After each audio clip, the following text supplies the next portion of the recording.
So now we don't have to dress up. Nobody has to put on makeup. Nobody has to change clothes. There's no lighting. It's just two guys and two microphones. Today's guest is Bennet Wright. He's Executive Director of the Alabama Sentencing Commission. He's going to shed some light on the status of our prisons and prison system in Alabama, especially in light of the most recent HBO special. Next week, we will have Joe Ellen Beckham, who is a director and founder of brightbluedot.com, I would say. You see the little blue dots.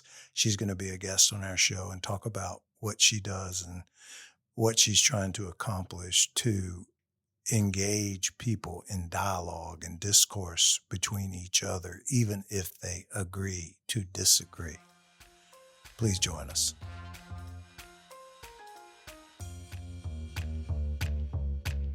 Welcome to the show, Bennet. Thank you, Tommy. Thank you for having me back.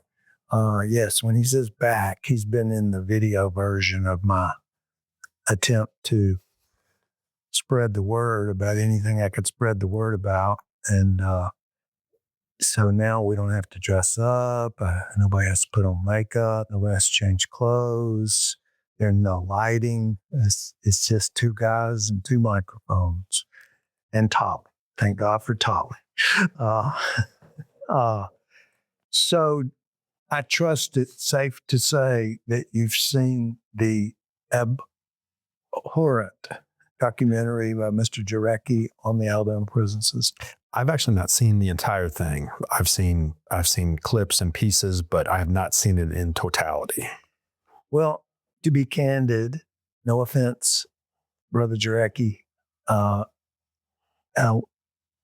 I watched about half of it and I stopped watching it because I live it and I don't see what he saw and what he had video inside of.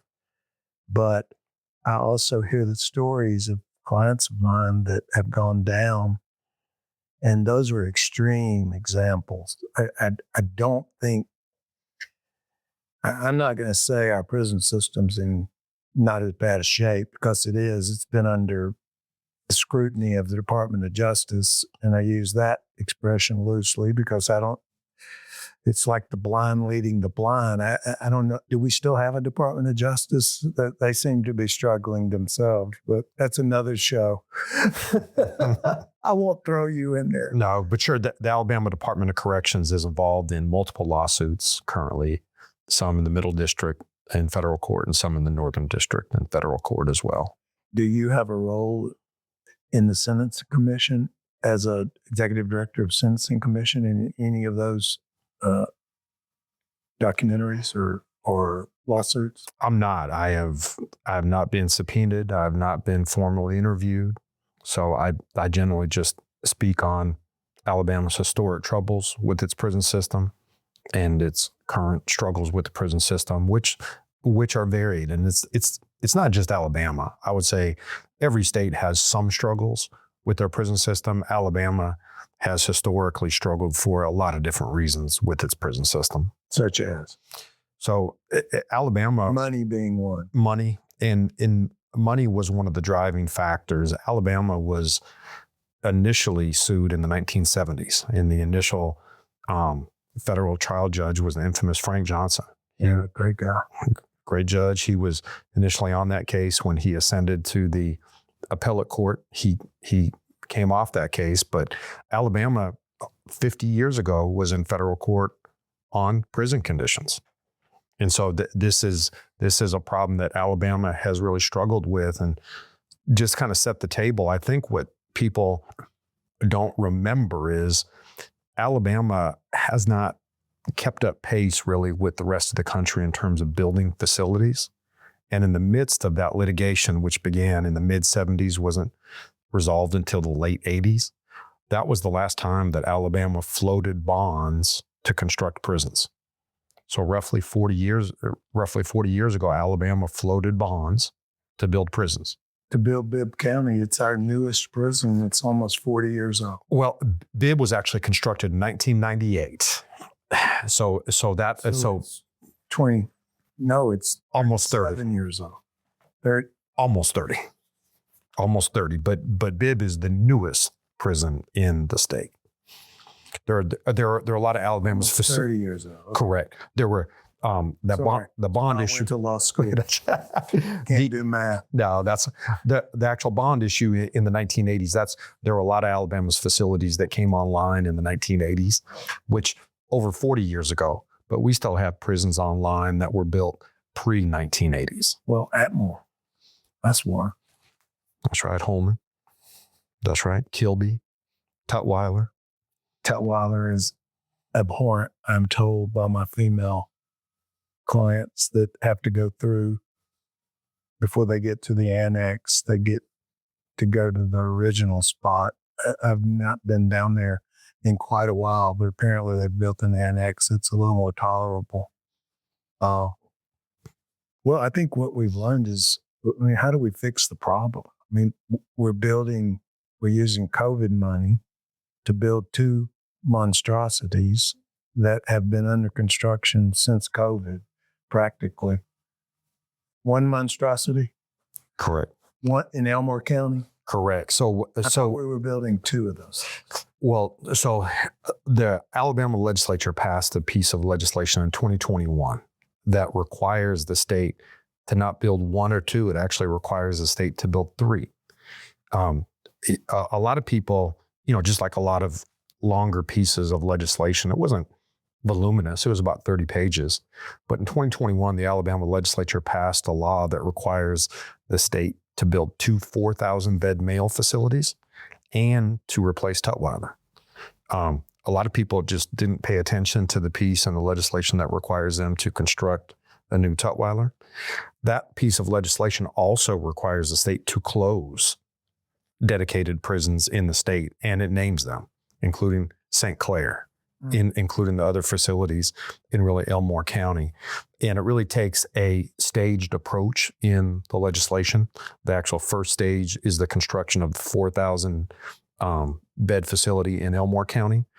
At a certain percentage of completion of that, the second facility will be constructed in Escambia County, which will be very close to the facilities of Holman and Ventris.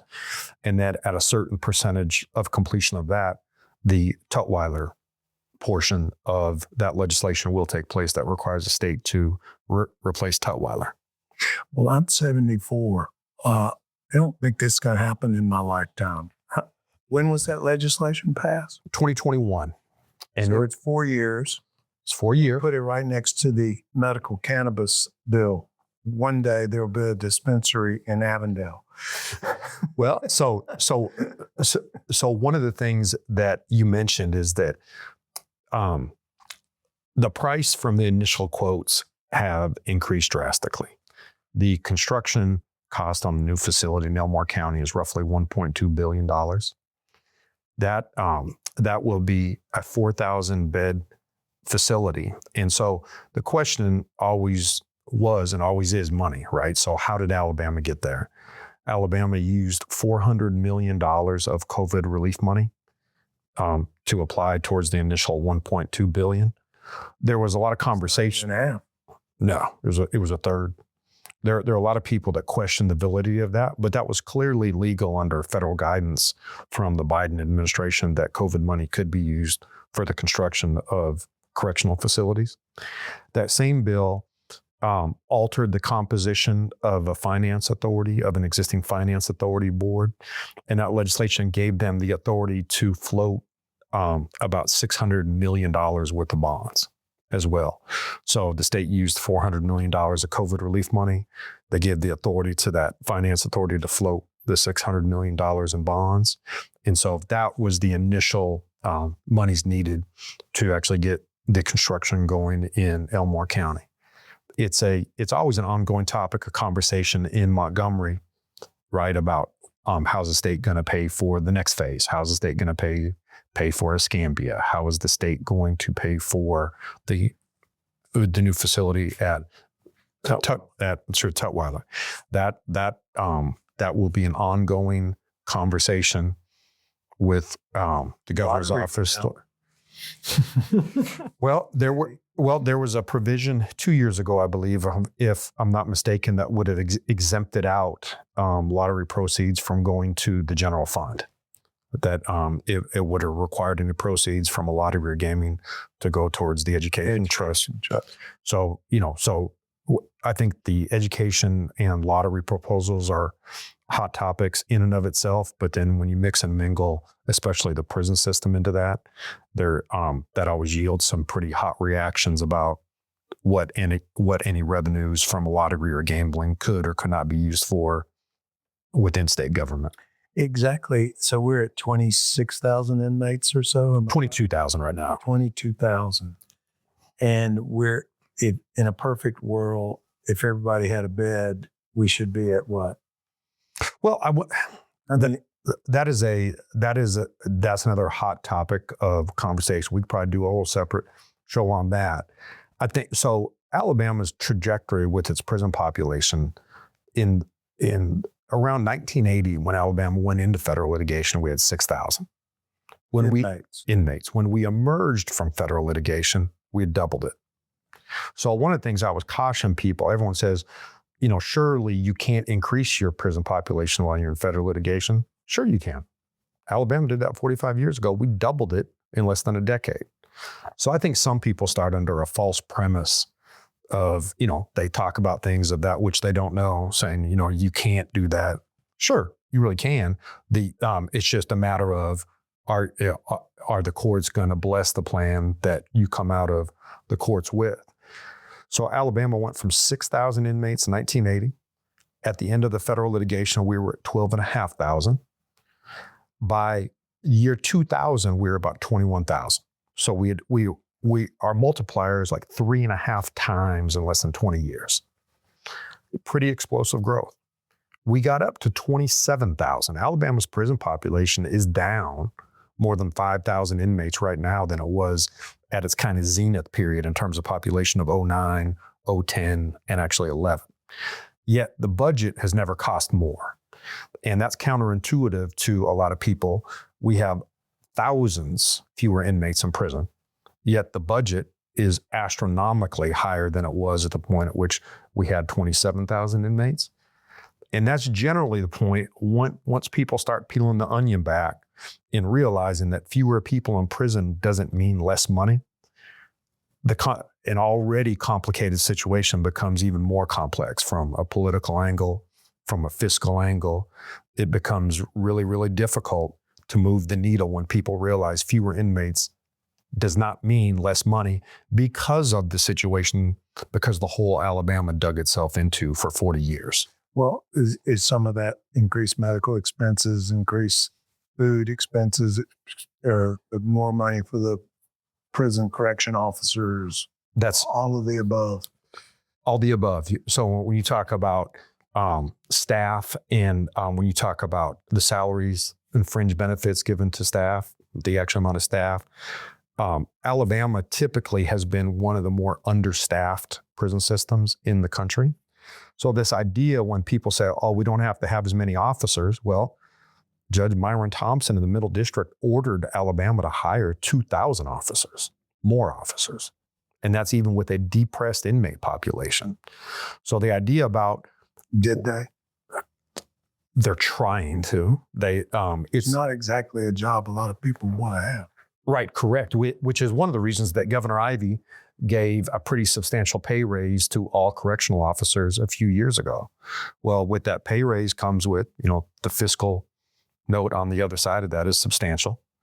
So we're paying officers more money on the salaries. We of course have to pay their fringe benefits. Both the mental health care contract and the medical health care contract within DOC has increased drastically. I can imagine. The current medical contract is almost $250 million per year. And that's with an inmate population, 5,000 inmates fewer than we had about a decade ago. And that's assuming no one needs a heart transplant. Well, that would that's cover just routine. Well, and that would cover some of that. Yeah, sure. And then we get into capital improvement, staff benefits, the construction projects, the healthcare contracts. So the costs have increased drastically. So to tie your role into our prison dysfunction, being the executive director of the Sentencing Commission, I see two ways to relieve the pressure. One is more creative sentencing on the front end by judges that doesn't include incarceration, maybe more community corrections, maybe more probation with conditions such as electronic monitoring. And when I say these things, folks, I'm talking about nonviolent offenders. I'm not talking about Charles Manson. So that would be closing the valve on the front end and opening the valve on the back end now that it appears that our Board of Pardon and Paroles is morphed into something that's headed in the right direction, recognizing through the efforts of people like Sue Bell Cobb and God rest her soul, Teresa Pulliam, who just left us. I'm sick of my stomach about that event occurring. Till we get more paroles of people such as 84-year-olds on dialysis that we've got no business. I mean, what's the risk of letting them out of prison? Well, Yeah, you've got a parole board that snubs their nose at it, and you can't come back for 5 years. sure. So to kind of tie in what really my role is, I'm kind of I'm there to be a neutral arbiter of all the facts and information. I don't tell anyone they have a great idea. I don't tell anyone they have a bad idea. I typically evaluate their proposals and just, fact check it and just supply information. So, and one of the things that you just brought up, I think one of the more interesting public policy debates is the idea of parole. And I always give everyone the example. If Bennet on the way out of Birmingham today stopped by a gas station and I pulled out a gun and I went in and I held it up to the teller's head and I said, I'm going to blow your brains out if you don't give me all that money. So that's robbery first in the state of Alabama, and I take all the money. So there's one set of considerations. What should Bennet be sentenced to, right? So we get into this discussion of what are the factors, right? Is that obviously I'm out here with a gun, shaking it in people's faces, threatening their lives. That should be a factor. Should Bennett's criminal history be factored in? What if people found out that Bennet was bipolar schizophrenic and I wasn't on my medication? Should that be a factor? Well, we don't recognize diminished capacity. Correct. My biggest cause I'd like to champion before I die. There's only one state that kind of does. I think Virginia has some law that recognizes diminished capacity. And for those that don't know, diminished capacity is a person that's not crazy, but certainly has some mental health issues that contributed to the commission of an offense. Correct. And if a case goes to trial before a jury doesn't get to hear about any of that. They don't know. It's considered simply a sentencing factor for mitigation purposes. So that's right. And that's a national thing. That's a national issue. You're right. I mean, it's written into the federal sentencing guidelines, but again, it's a sentencing factor, not a guilt or innocence factor. So you're either totally off your rocker or you're perfectly okay. You're competent or you're not. So to kind of on the sentencing side, there's a discussion about what's an appropriate sentence for Bennet, right? And so we talked through those factors. On the other side, all of the circuit judges in the state, once they sentence someone to not a split sentence, as long as it's not a death sentence or a life without parole sentence, then the 3-member parole board gets to make the determination how long someone serves on that. So let's say, for example, in that one, Bennet got a 50-year sentence. Let's just make up a number. Bennet would be parole eligible after serving 10 years. So it's not 15? Not 15, because it changed? No, and I, not to get in the nuance of it, but on a robbery first with serious physical injury are treated different than robbery first without serious physical injury. So from a parole standpoint. Correct. So is the parole board, the new parole board, following their own guidelines now? They used to not. We'll get to that too. So on really the parole issue, I ask, so if you were to ask the public, if someone gets a 50-year sentence for that, what should the parole board review to make the determination about whether or not Bennet gets out or not? And from speaking in and generally speaking, all 67 counties in Alabama in some capacity each year, there's a lot of difference of opinion about what those factors should be. There's a lot of people that say what should determine the amount of time you serve is the crime you committed. That is by far and away the number one thing that should always kind of hang over someone's head. Other people are of the mindset that if someone goes to prison, regardless of what they did, what should be factored in is their risk to reenter society, if they took advantage of educational opportunities, if they went in and they were addicted to substance abuse, if they took classes to address their drug issues, if they took classes to address anger management issues, if they got mental health treatment, that should in essence be factored in as a way to knock time off the sentence. People on the opposite side of that say, that's great they did that, but the amount of time that someone serves should be determined by the offense in which they committed in proportion to any prior criminal history too.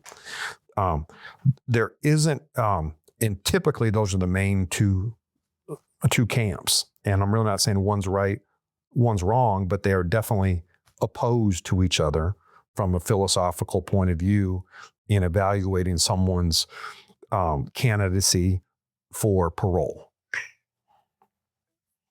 But we're talking about, in that instance, people that have already been sentenced to a number. Correct.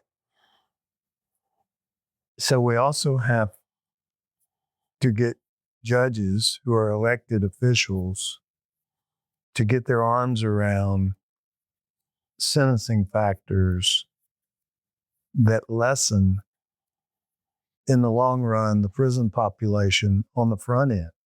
And when you're an elected official, looking soft on crime is not what you want to do. Well, and then even though it's not soft on crime, it may be soft on that individual given the specific circumstances of that individual. Correct. Well, and then there are some people that may take a counter position to what you just said too, Tommy. Some people may say it's not my job to fashion a system that lessens the population. So even in the idea of the construction of prison facilities, or in the construction of when the legislature determines what they classify as a felony or really a misdemeanor, and then affix some punishment range to it, there are some people of the mindset that they're going to say that public safety, that what they do from a policy standpoint is public safety, and they need to address either the conditions or the ability to confine or the ability to supervise on the backside, which to some people is an independent determination of establishing what is a crime, what are the punishment ranges themselves. So if you were to ask most legislators, if they thought it was their goal to reduce the prison population, I would say their resounding answer would be no. I would say the overwhelming majority of people in the Alabama legislature would say it's their job to protect public safety through actually the enactment of laws that enable that, without independently worrying about the prison system. How can our legislative body, and this is a question I know you can't answer, so I hate asking it, but it would be a question. Sorry, Johnny, but my wife asks me questions sometimes about why other people do things. Sure. And I can't answer those questions because I don't know. So an accurate answer is, I don't know why somebody else did something. But I think mental health is pretty much accepted as a real thing in our society. Sure. And a lack of an underserved population, forget the prison system. But our legislative body refuses to recognize that that's a factor that's contributing to our overpopulation of our prison system, I think. Well, and I would say, so the state's new Chief Justice Sarah Stewart. She was a trial court judge, a circuit court judge in Mobile for 12 years before she got on the Supreme Court for 6 years. Now she's Chief Justice. I hear good things. She recently asked me to take on a second job. So in addition to being director of the Sentencing Commission, she established a criminal services division within the administrative office of courts. And she asked me to be director of that division. And in my role as director of that division, I oversee the administrative office of court support for drug courts, mental health courts, and veterans courts. So Diversion programs. Diversion programs, and I think really That's what those are called. Those that don't know. what are called accountability courts now under the law. The law was actually named after retired Jefferson County Judge Pete Johnson. Yeah. So the bill itself is the Pete Johnson Accountability Court Act. Well, I know he's happy with that. I was on his drug court That's right. 1984 That's right. committee that Birmingham, Jefferson County, and one county in Washington State were like chosen to Correct. be the poster child for drug courts, which had never been done before. Never. And so what's interesting about that on the mental health, so drug courts kind of spread through the country first. And then mental health courts were a kind of a later, I think when people recognize the success of drug courts, such as the drug court here in Jefferson County, Oh, yeah. people became a little bit more open to expanding the eligible population to not just those with a substance abuse issue, but those with a mental health issue. If you were to ask any lawyer or any judge in the state that deals with any aspect of criminal law or even civil law, where you get into involuntary commitments, if you asked anyone in the legal profession, is there enough access to quality and timely and effective mental health treatment? Everyone's going to say no, even in Birmingham, even in Montgomery, even in Mobile. And so I think one of the things that Chief Justice Stewart is really committed to is, in the first thing we have to do, we have to identify what the need is, right? And so people always say, well, I don't have enough. But then the second question when you ask people is, what would be enough? They tend not to give a lot of answers, right? Because the answer is, I just need more. Well, what does more look like? Is that more stabilization beds? Is that more inpatient beds? Is that more outpatient providers that have the ability to actually meet a broad variety of service needs? So, Well, my Go ahead. opinion is more legislation to allow an exploration into those things you just said. Do you put them? I mean, not everybody goes in with the same receptors in their brain that causes behavior, some of which they didn't choose to have. Some of it's genetic. And I know a lot of people don't believe that, but I do. And since this is my show, that's what I'm going to talk about. Sure. It just is astonishing to me that we totally ignore mental health as a contributing factor to many crimes that occur. And I'm not talking about simply murder, robbery, rape. I'm talking about just street stuff. Well, and I think one of the more exciting projects I've ever been just able to sit through was just last week in Mobile, Alabama. We Judge Stephen Wallace, a circuit judge here from Jefferson County, Great guy. actually joined us down there. Yeah, they just started a mental health court. That's right. I was down there last week and it was on the news. Yes, it was. So the judge that came in to discuss it was Judge Stephen, I think it's Leafman, I believe. He was equivalent to one of our circuit judges in Miami. And he recognized Miami's mental health situation, both from the jail population, both from the criminal aspect. And he became pretty much the large voice in criminal justice in the state of Florida for that. And he became so much of a voice. The Florida Supreme Court actually hired him as a special advisor to actually the Florida Supreme Court.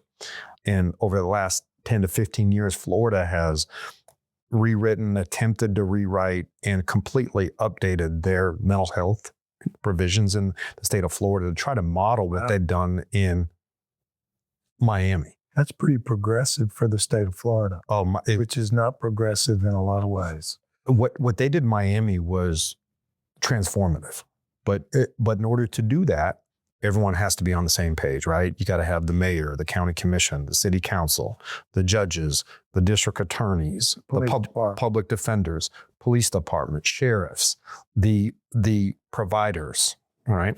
One of the things that most states struggle with is how is mental health delivered in all 50 states? And here in the state of Alabama, absent the state hospital, all of the services are all by third-party private providers. The Alabama Department of Mental Health's role is to provide accreditation to make sure that if Tommy or Bennett actually hung out a shingle as a mental health provider, that we do have the credentials, we do have the educational expertise. So in fact, they accredit us, but then all the services flow through private providers. The state of Alabama, absent the state hospital, doesn't provide any direct services.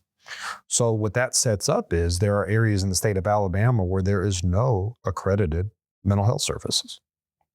And it's very possible you may have limited substance abuse services, because substance abuse is the same way. Alabama Department of Mental Health certifies programs, but they don't supply direct services. Because they lack funding to do so?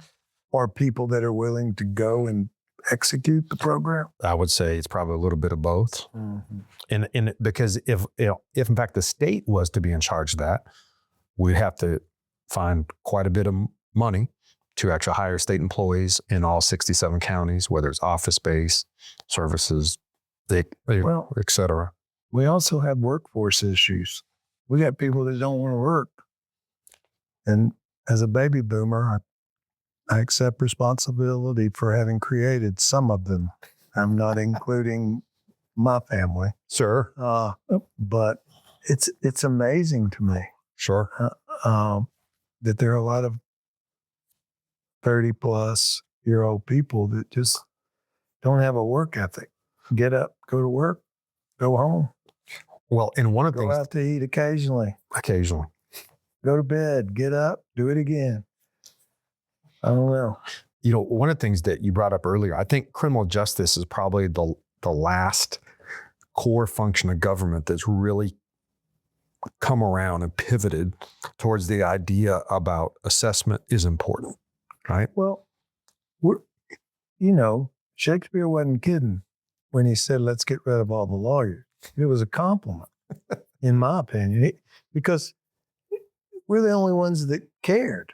That's right. Or stood in the way of someone who was trying to do something that we felt as lawyers was not consistent with due process or certain freedoms the individual should possess. So let's get rid of all the lawyers and then just have our way.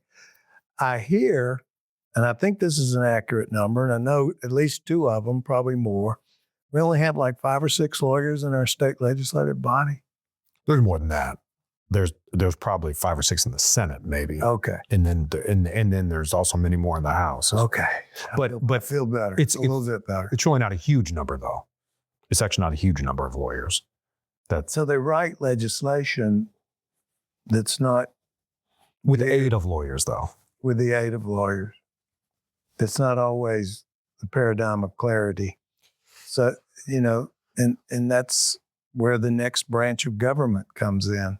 It is even on interpret that. Interpret it. And I think one of the things that, so if you look at our when I mean core functions, I'll just throw out education, healthcare, and actually public safety, right? Let's talk about 3 tenets of government. Assessment always has been a component of education. Right? As you have tests, you have grades, all of us that have kids in school, you have different testing, pre-test, post-test, all the way through. Healthcare, you go into your doctor, if you tell your doctor that your chest hurt, they don't just saw open your chest and do something, they do assessment. Criminal justice was one place where there wasn't a lot of assessment historically that was done.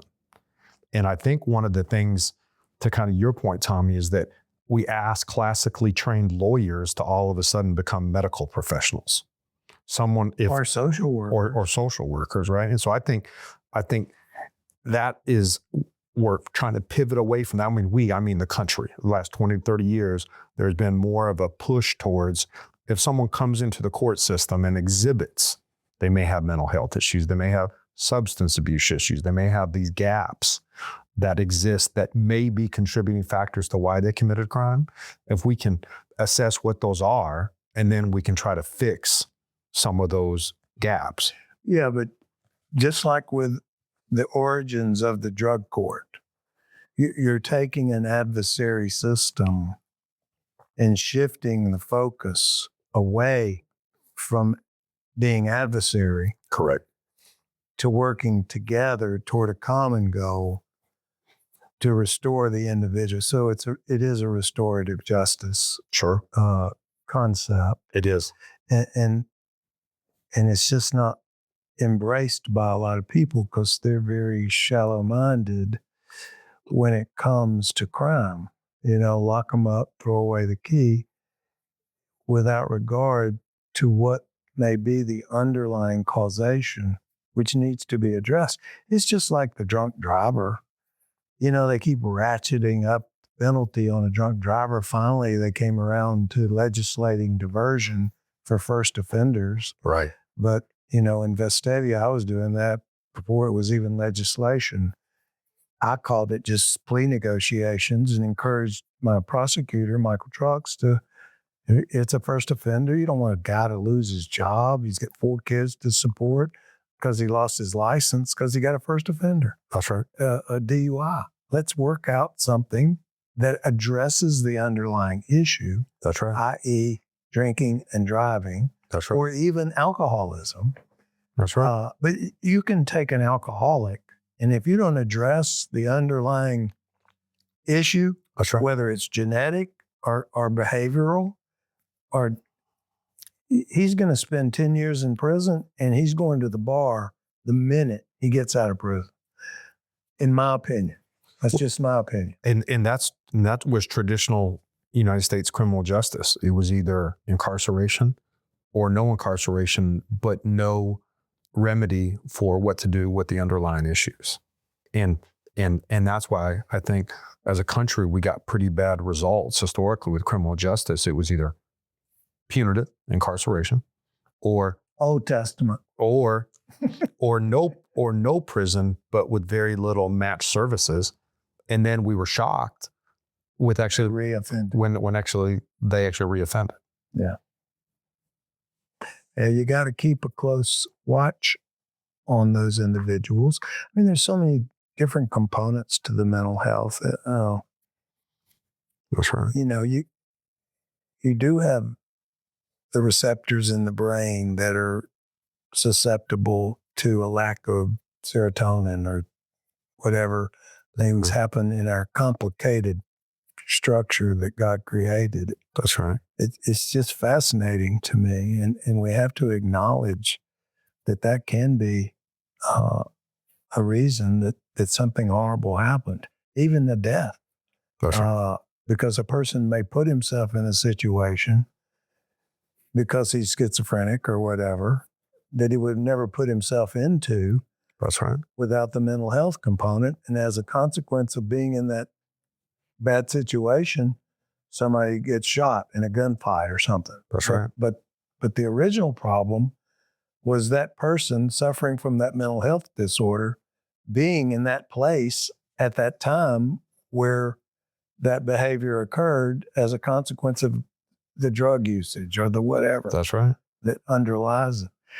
Do you think we're irreversible? Or can we pull ourselves out of this? Oh no, sure. I think we definitely can. It's just it takes champions, right? Whether it's from executive, legislative, judicial branch, and it takes a great deal of coordination. And I think that's why some places, and I know we're obviously in Alabama, we talk about Alabama, but the same things we struggle here with Alabama, 49 other states struggle with the same thing. It's typically coordination of services. do what happens if you have two champions, but they're champion polar opposite views on something? Yeah. Nothing happens. I remember when we were trying to get the drug court up and running, we were using Minnesota, I think was a model. And they had all services, collateral services located in the same building. Right. And Jefferson County has gotten to that point for a good bit of the services. You don't have to go across town because transportation's a problem. Huge.